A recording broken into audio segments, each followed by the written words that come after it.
Ассаламу алейкум туугандар, жалпы биздин YouTube көрүүчүлөр, так маалымат каналыбыздын катталуучулары, алыста иштеп жүргөн биздин мекендештер, баарыңыздарга айтылуу ноокат жергесинен салам айтамын. Бүгүн тактап айтканда ноокат шаарында валюта курс баалары кандай? Кыш айынын 2-күнү туугандар, 2-декабрь 2024-жыл аптанын бүгүн дүйшөмбү күнү сааттын жебеси 13:02.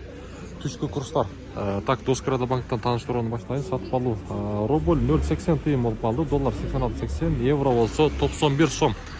Акча алмаштыруучу жерде болсо рубльдү бул жакта дагы 0,80 тыйын, доллар болсо 87. Так, коммерциялык Кыргызстан банкта рубль 86,65, евро 90 сом 80 тыйын, рубль болсо 0,80 тыйын. Так, туугандар, сөзсүз түрдө ар бириңизге мүмкүн болушунча колдоону көрсөтүп, лайктан басып коюңуздар, мынандай бекер болгон лайкты. Каналга катталып койсоңуздар, мына ушундай сиздерге валюта курс баалары жетип барып турат. Азия банкта дагы рубльдүн абалы 0,80 тыйын.